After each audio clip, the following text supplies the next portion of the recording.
Eto na po mga kapatid, kapiling na natin ang gumaling na si Cheska Shakira Pongtan. Happy healing morning, Cheska! Healing morning sa'yo. Okay, at least po ang bata ay nakakapag-communicate na ng maayos at hindi na matamlay, no? Siyempre, sabi nga natin, ang pinakapangit na tao sa mundo ay yung may sakit. Kasi maputla, matamlay, masungit, ay lahat na po ng negatibo makikita natin. Pero para ang isang bata na katulad ni Cheska ay gumaling ng tuluyan, nandyan ang mapagkalingang nanay. At katabi niya po si Mrs. Anastasia Moscosa. Ay, hindi pa Pongtan eh. Beng po ang kanyang nickname. Happy healing morning, Beng. Happy healing morning po, Doktora E. At ito bang si Cheska, pang ilang anak mo? Pangatlo po, bali bunso ko po siya. Bunso siya. Yung dalawa mo bang anak hindi naman nagkasakit ng katulad ng kasing lubha ni Cheska? Wala naman po, Doktora. Siya lang Ito po talaga. lang. Oo. Teka, para po matuto ang ating mga nanay at tatay, lolo at lola, kung sino man ang nag-aalaga sa mga chikiting, simulan po natin ang kwento ni Cheska nung siya ay may karamdaman pa, no? Mga nagsimula ng itong 2016 na, di ba? Nangyari ang karamdaman ni Cheska, Beng? Ano po, last year po, Doktora, December 2015. Okay. December 2015, nung napansin mo, ano bang napansin mo kay Cheska? Ano po siya, Doktora, nung pinalab po siya ng January, mataas po ang kanyang kareya. Tumaas ang creatinine level. Pero nung December, I'm sure wala pa kayong napapansin kay Cheska.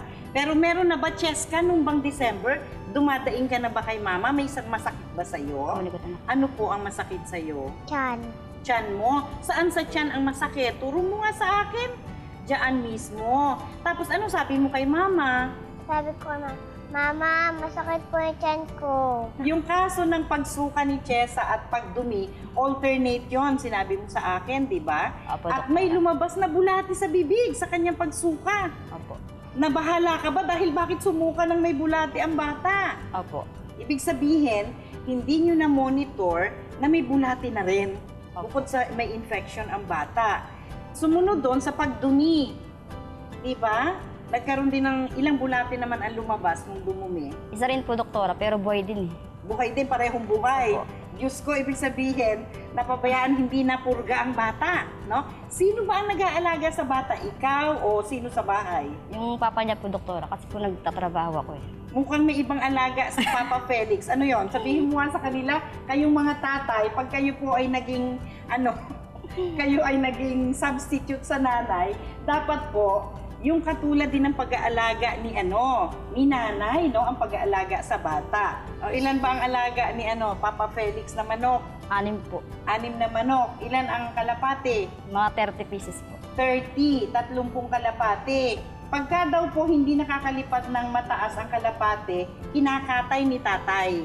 Opo, No? Doktora. At yun po ang pinapaulam sa bata. So akala ng tatay ay okay at 4 times a week na mga itlog naman ng kalapate. Isa po sa finding sa ospital ay tumaas ang creatinine level ni Cheska dahil hindi na nga makaihi. Pero dagdag doon ay napakataas pala ng kanyang cholesterol, Beng. Opo, Doktora. Hindi mo ba napapamonitor sa tatay o hindi mo ba na-check pag uwi mo sa bahay na yun na naman ang ulam nila, kalapate na naman o itlog na naman ng kalapate? Sinasabi ko naman po, Doktora. Kaya lang pagdating ko po nakain eh. Kulang ng komunikasyon at kulang din ng implementasyon sa palagay ko kaya nagkaganon si Cheska, no? At unang idinaing ang pagsakit ng tiyan kasi nga hindi nga siya makaihi, di ba? Pagkatapos, so ikinonfine na siya. Doon na lumabas na sa lab result, mataas na nga ang creatinine level, mataas ang BUN, mataas ang cholesterol, at ang uric acid tumaas. Dahil madalas ka rin kumakain ng maasim, Cheska. Ano po ang paborito mong kainin na maasim?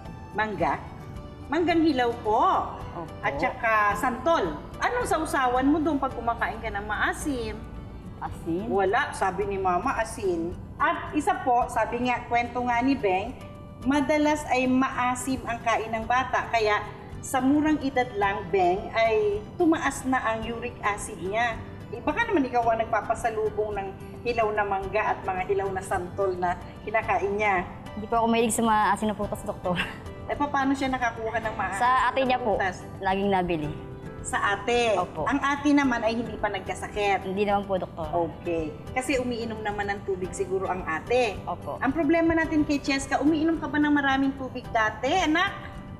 Hindi. Ilan lang iniinom mong tubig? Konti lang po. Konti lang. Ayun. So, mali, no? Ngayon na gumaling ka na, umiinom ka na ng madaming tubig. Opo. Ay, very good. Okay, so nagbagong buhay na. At ang nangyari po kay Cheska, mga kapatid, yung dapat na normal sa kanya ay bumaba naman ang hemoglobin count, no?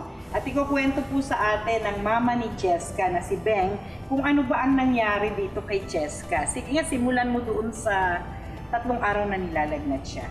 Yung nga po, doktora, 3 days po siya nilalagnat. Tapos po dinala ko po sa private clinic. Niresetahan po siya ng antibiotic tsaka po ng paracetamol. Kaya lang po pag uwi namin bahay, wala pa rin pong progress. Tapos nung time na po na yun po yung dinadaing niya na masakit na po yung tiyan niya. Tapos sumusuka na po siya. Tapos po, Patayin na. opo, basang-basa po yung dumi niya. Tapos po po siya, doktora, manghihina na nga po. Mahihina na dahil supatayin nga. Opo. Tapos po yung labi niya po, maputla na po siya. puti Maputla na. Kaya, Dinala ko na po sa ospital malapit sa amin. Kaya lang po ang sabi sa akin ng mga nurse at ng doktor po doon, wala pong bakante. At saka puro yung kaso ni Shakira, hindi naman po daw ina-admit sa ospital yun, sa bahay lang po daw ginagamot. Wala po akong choice, kaya dinala ko po sa private hospital po. Bali, secondary hospital naman po yun. Lahat po ng laboratory test, ginawa naman po sa kanya. Tapos po, yun nga po na find out na mataas po yung kanyang creatinine level. oh, Tapos po, ang payo lang po sa akin ng doktor doon, lumiwat po kami ng tertiary hospital kasi wala po sa nephrologist. Hindi yun lang kayang gamitin ng anak ko. Oo, Beng, so nung nandun na kayo sa tertiary hospital, ano nangyari na? Doon nga po, doktora, na-confirm na talagang napakataas po talaga ng creatinine level niya. Pati po uric, pati yung BUN niya. Talaga pong siya, candidate for dialysis. Ayun. At bakit naman napunta kayo sa Hiling Galing at hindi na dialysis si Cheska Shakira? May napanood po ako na episode nung March 27, 2016. Yung pong, Ito sa programa. opo, doktora, yung kidney condition. Na bata din. Opo. Oo, naalala po natin yun. Kaya naisip mo na dalhin sa Hiling Galing. Opo. Si Cheska. At hindi ka ba nahirapan na sa bahay ay ginagamot si Cheska Shakira na yung gamutan natin, hindi ba mahirap sa bata yon? Para sa akin po, hindi naman po. Hindi naman. Ikaw na ba ang hands-on nung may sakit si Cheska o ang mister mo pa? Dalawa po kami, doktora. Dalawa na kayo. Paano nakakaapekto sa buhay ng pamilya ang pagkakaroon ng anak na malubha ang kondisyon? Naapektuhan ba ang hanap buhay mo? Napakahirap po. Pati po yung utak ko po. Paano ang nangyayari? Parang isip ng isip po. Kung gagaling pa po ba siya o ano. Parang dumating ba sa punto na parang nawalan ka ng pag-asa? May ganun ba? Opo, doktora, nung time po na manas siya. Anong dinadasal mo? Anong sinasabi? Anong